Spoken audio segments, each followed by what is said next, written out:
Police station के अंदर पिटाई करे तो, या फिर अवैध गिरफ्तारी करे तो, या फिर रिश्वत मांगे तो आप कार्रवाई कैसे कर सकते हो, कैसे अंदर के सबूत आप बाहर लेके आ सकते हो, उसका जुगाड़ खुद सुप्रीम कोर्ट ने बता दिया है अपनी जजमेंट के थ्रू। स्पेशल आदेश दे दिए कि भारत के अंदर जितने भी पुलिस स्टेशन है उन सभी पुलिस स्टेशनों के अंदर सीसीटीवी कैमरे होने चाहिए, जिसकी रिकॉर्डिंग ऑडियो भी होनी चाहिए और वीडियो भी होनी चाहिए। और भारत का हर नागरिक उस सीसीटीवी की रिकॉर्डिंग जो है वो 6 महीने तक प्राप्त कर सकता है बाय आरटीआई। लेकिन अगर कोई पुलिस स्टेशन से कोई ऐसी रिकॉर्डिंग ना दे तो, या फिर बहाना बना दे डीवीआर खराब है तो फिर उस एसएचओ की खैर नहीं है। कैसे कार्रवाई होगी देखो, सीसीटीवी कैमरों के संचालन, रखरखाव, रिकॉर्डिंग की जिम्मेदारी संबंधित पुलिस स्टेशन के एसएचओ की होगी।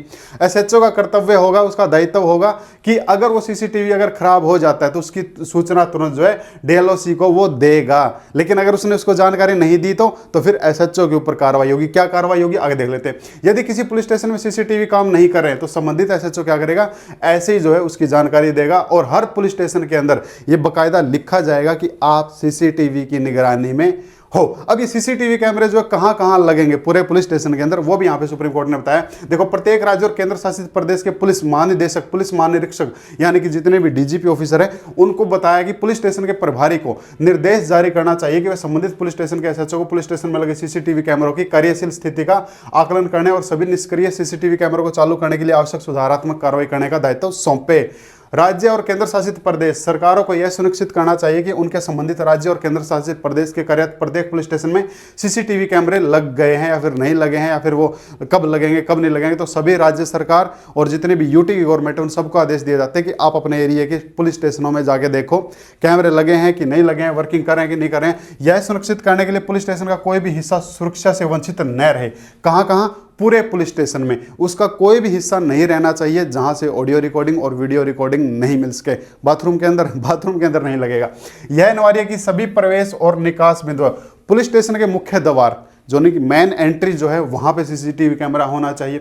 सभी लॉकअप, पुलिस स्टेशन के अंदर जितने लॉकअप है वहां पे सीसीटीवी कैमरा होना चाहिए। सभी गलियारे, जितने भी बरामदे गलियारे हैं, स्वागत क्षेत्र जो है, सभी बरामदे, बाहरी भवनों और इंस्पेक्टर के कमरे, बाहरी भवनों का मतलब जो होता है थाने के बाहर जो काली मैदान होता है ना, उस मैदान के अंदर भी सीसीटीवी कैमरा रिकॉर्डिंग होना चाहिए। सब इंस्पेक्टर के कमरे में होना चाहिए, यानी कि आयु रूम में होना चाहिए। लॉकअप कमरे के बाहर के क्षेत्रों, यानी कि जो कमरे हैं उनके बाहर का नजारा भी जो है कैमरों में रिकॉर्ड होना चाहिए। लॉकअप के बाहर का नजारा भी आना चाहिए। स्टेशन हॉल, पुलिस स्टेशन परिसर के सामने, शौचालय के बाहर, अंदर नहीं, बाथरूम के अंदर नहीं लगेगा, बाथरूम के बाहर लगेगा। अब सोचने वाला जिनको कुछ बात पकड़नी होती है ना, वो कह देगा अच्छा अंदर नहीं लगे, फिर तो पुलिस वाला बाथरूम ले जाके पीटेगा, वहां ले जाके पैसे लेगा।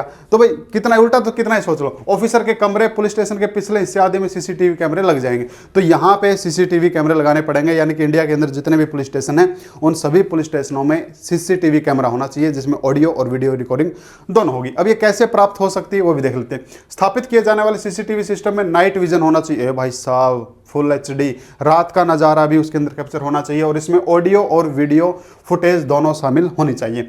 जिन क्षेत्रों में बिजली और इंटरनेट नहीं है वहां राज्य केंद्र शासित प्रदेश यूटी का यह करते हुए होगा कि बिजली आपूर्ति के किसी भी माध्यम, जिसमें सौर पवन ऊर्जा भी शामिल है, का उपयोग करके जल्दी से जल्दी ये सुविधा उपलब्ध कराए। अगर कोई ऐसा पुलिस स्टेशन है जहां पे बिजली का जुगाड़ नहीं है तो जनरेटर है, इन्वर्टर है, सौर ऊर्जा है, पर कैमरा होना चाहिए, कैमरे की रिकॉर्डिंग मिलनी चाहिए।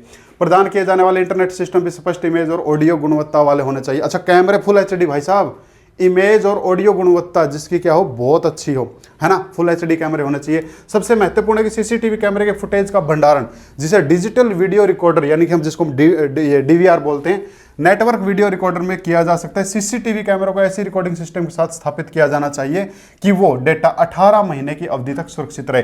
1.5 साल तक वो डाटा जो है डिलीट नहीं होगा। 18 महीने लिख रखा है ना, 1.5 साल तक, यानी कि लाइक जैसे आज 1 मार्च है, 1 मार्च को रिकॉर्डिंग हुई है तो अगले 1.5 साल तक वो डाटा सुरक्षित होना चाहिए। इतना बड़ा डीवीआर होना चाहिए, इनका नेटवर्क होना चाहिए। ये बना नहीं चलेगा जी हमारे यहाँ पे तो 1 हफ्ते बाद ऑटोमेटिक डिलीट हो जाती है। तो 1.5 साल तक का डाटा पुलिस के पास में होगा जी।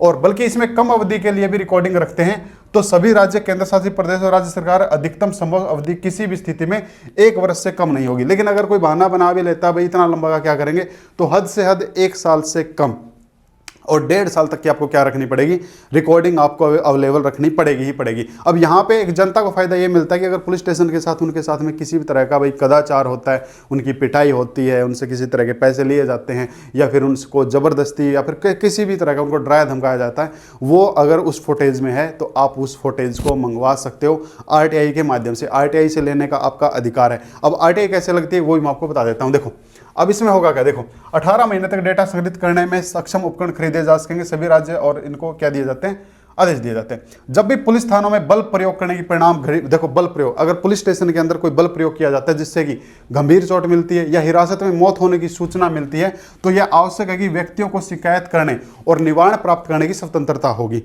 तो अगर किसी को चोट फेंट मारी गई है या फिर किसी के भाई डेथ हो गई है हवालाती थाने के अंदर, तो उन सबके पास में क्या स्वतंत्रता है, उस फुटेज को लेने की स्वतंत्रता होगी। ऐसी शिकायतें न केवल राज्य मानवाधिकार आयोग को की जा सकेगी, जो तब मानवाधिकार संरक्षण अधिनियम 1900 धारा की 17 और 18 में बताया। अगर किसी के साथ में पुलिस स्टेशन के अंदर कदाचार गलत काम होता है तो वो मानवाधिकार में क्या कर सकता है, शिकायत कर सकता है जी। ठीक है। प्रत्येक राज्य केंद्र शासित प्रदेश के प्रत्येक जिले में स्थापित किया जाना चाहिए। आयोग न्यायालय घटना से संबंधित CCTV कैमरा फुटेज को तुरंत सुरक्षित रखने के लिए मंगवा सकता है, जिसे बाद में शिकायत की आगे कार्रवाई के लिए किसी जांच एजेंसी को उपलब्ध कराया जा सकता है। कोर्ट क्या कर सकती है, कोर्ट उस CCTV की फुटेज को मंगवा सकती है। अब ये कोर्ट जो है किसी भी केस से रिलेटेड कैसे मंगवाती है, अगर आप वकील हैं या फिर आप अपने केस में पुलिस स्टेशन की रिकॉर्डिंग मंगवाना चाहते हैं, कोर्ट में 94 की एप्लीकेशन लगा दो। 94 BNSS के तहत में एक एप्लीकेशन लगेगी कि भाई जो है पुलिस स्टेशन की जो है रिकॉर्डिंग जो है मंगवाई जाए, और फिर कोर्ट जो है पुलिस स्टेशन को वो नोटिस भेज देगी कि भाई ये जो है, अगर आपका मुकदमा कोर्ट में चल रहा है, तो कोर्ट में नहीं चल रहा तब उसका जो दूसरा तरीका वो मैं आपको बता देता हूँ, पहले ये क्लियर कर देता हूँ। तो कोर्ट 94 के नोटिस के बाद पुलिस स्टेशन को नोटिस भेजेगी, पुलिस वालों को वो फुटेज जो है कोर्ट को दिखानी होगी। लेकिन अगर वो ना भेजे तो बहाना बना दे, बोला जी उस दिन तो लाइट ही नहीं थी, खराब हो गया था, ये हो गया था, वो हो गया, तब ऐसे में आप फिर एक 91 BSC की एप्लीकेशन भी कोर्ट में लगा सकते हो कि पुलिस वालों ने वो जानबूझ के नहीं दी। अगर आप उनके कारण से संतुष्ट नहीं हो तो वहाँ पे फिर कोर्ट जो 1 साइडेड आदेश भी दे सकती है उस फुटेज को लेके। ये 91 के तहत में कोर्ट की पावर होती है, BSC के तहत में 20 सेक्शन है। ठीक है, यहाँ पे ऐसा होगा। अब आगे देखते हैं कि पुलिस बहाने बनाए तो क्या होगा भाई। देखो SLOC और COB सभी पुलिस स्टेशन जांच पर एजेंसियों को निर्देश देंगे कि प्रवेश द्वार पर पुलिस स्टेशन जांच एजेंसियों कार्य के अंदर संबंधित परिसर में CCTV कवरेज के बारे में प्रमुखता से जानकारी प्रदर्शित करें, यानी कि लिखें भाई साहब मुस्कुराइए, आप CCTV कैमरे की निगरानी में है। ये अंग्रेजी, हिंदी और स्थानीय भाषा में बड़े पोस्टरों के माध्यम से किया जाएगा। ये इसलिए है कि जिस इंसान को नहीं पता कि भाई मेरी रिकॉर्डिंग हो रही है, एटलीस्ट उसको ये भी तो पता चले कि भाई मैं CCTV की रिकॉर्डिंग में हूँ, तो वहाँ पे उसके अधिकारों का उल्लंघन नहीं होता है कि उसको पता लग जाएगा। जैसे कोई मान के चलो अपना कोई प्राइवेट काम भी कर रहा है तो उसको पता चले। उपरोक्त के अतिरिक्त इसमें स्पष्ट रूप से उल्लेख किया जाएगा किसी व्यक्ति को राष्ट्रीय राज्य मानवाधिकार आयोग, मानवाधिकार न्यायालय या पुलिस अधीक्षक या किसी अन्य प्राधिकार के समक्ष मानवाधिकार उल्लंघन की शिकायत करने का अधिकार है। अगर किसी को रिकॉर्डिंग नहीं मिलती है तो वो यहाँ पे शिकायत कर सकता है, SP को शिकायत कर सकता है, ह्यूमन राइट्स में कर सकता है, RTI से जानकारी ले सकता है, जो किसी अपराध का संज्ञान लेने के लिए अधिकृत है। इसमें यह भी उल्लेख किया जाएगा कि CCTV फुटेज को एक निश्चित न्यूनतम अवधि के लिए संरक्षित किया जा सकता है, जो 6 महीने से कम नहीं होगी। 6 महीने के अंदर अंदर पुलिस स्टेशन के अंदर क्या हुआ है, आप RTI से मंगवा सकते हो। पीड़ित को अपने मानवाधिकार के उल्लंघन की स्थिति में इसे सुरक्षित रखने का अधिकार है जी। ये क्या मिला है, ये आर्टिकल 21 के तहत में। और ये आदेश जो है कोर्ट ने दिया है 3 अप्रैल 2018 के हमारे पहले आदेश के बाद 2.5 साल से अधिक समय बीत जाने के बावजूद इस संबंध में कोई ठोस कार्रवाई नहीं की गई। इसलिए कार्यपालिका, प्रशासनिक और पुलिस अधिकारियों को इस आदेश का और भावार्थ रूप से यथाशीघ्र पालन करना होगा जी। कब, आज से 6 महीने के भीतर। तो यहाँ पे ये जो है ये आदेश दे दिए गए हैं कि भाई ऐसे ऐसे इनको करना पड़ेगा। अब यहाँ पे एक चीज़ और है जो मैं आपको दिखा देता हूँ, ये केस भी दिखा देता हूँ आपको। ये केस है 2 दिसंबर 2020 का, ये सुप्रीम कोर्ट का केस है। एक लाइन जो मैं देख रहा था वो हमने अभी पढ़ी तो थी थोड़ी देर पहले, शायद यहाँ मिलेगी, ये रही। देखो यहाँ पे अगर कोई CCTV जैसे खराब होता है, DVR अगर खराब होता है तो SHO की ड्यूटी क्या होगी, उसकी जानकारी वो तुरंत देगा भाई साहब, किसको, DLOC को, कि भाई साहब ये कैमरा खराब है। लेकिन अगर उसने जानकारी नहीं दी और अगर RTI में उसने जानकारी दी कि उस दिन मेरा कैमरा खराब था और लेकिन उसने खराब होने की जानकारी या उसको रिपेयरिंग की जानकारी दी, तो फिर SHO हो जाएगा 91 BS से। इसलिए ही कोर्ट की कार्रवाई में जो है कोर्ट के पास पावर होती है उसके खिलाफ कार्रवाई करने की। तो ये वो जानकारी अगर आपको अच्छी लगी, आप इसको लाइक कर लें, शेयर कर लें, फॉलो कर लें या फिर सब्सक्राइब सब्सक्राइब आप इसको ज़रूर कर लें। और अगर आपके साथ में पुलिस स्टेशन के अंदर कोई भी ऐसी गड़बड़ी या फिर कुछ गलत काम होता है, आप उसकी सीसीटीवी रिकॉर्डिंग जो है प्राप्त कर सकते हैं, आपके पास में अधिकार है जी। और इसकी शिकायत आप कहाँ करेंगे, जैसे कि जजमेंट के अंदर भी बताया सुप्रीम कोर्ट में, मानवाधिकार के अंदर आप इसकी शिकायत कर सकते हैं। अगर वहाँ पे भी आपकी कार्रवाई नहीं होती है, जैसे एसपी ऑफिस में आपको शिकायत कर सकते हैं, वहाँ पे भी अगर आपकी कार्रवाई नहीं होती है तो आप इसके खिलाफ में फिर जो है रिट भी लगा सकते हैं जी। हाँ, वो रिट जो आपकी हाई कोर्ट में लगेगी। लेकिन काफ़ी सारे लोग ये कहते हैं हाई कोर्ट तो बड़ा महंगा होगा, वहाँ आना जाना बड़ा महंगा होगा, तो क्या आप घर बैठे भी हाई कोर्ट में रिट लगा सकते हैं? इसका अगर आप प्रोसीजर जानना चाहते हैं तो आप मेरे को कमेंट कर दें। जितने ज़्यादा कमेंट आएंगे मैं उतना जल्दी आपको बता दूंगा पूरा हाई कोर्ट का प्रोसीजर, कैसे पिटीशन लगती है, कैसे आप ऑनलाइन पिटीशन लगा सकते हो, कैसे घर बैठे आप तारीखें अटेंड कर सकते हो। पूरा प्रोसीजर जानना है तो फटाफट कमेंट कर देना। जितने ज़्यादा कमेंट होंगे उतना जल्दी बना के आपको मैं दे दूंगा। जानकारी अच्छी लगी आप इसको सब्सक्राइब जरूर कर लें। Thank you.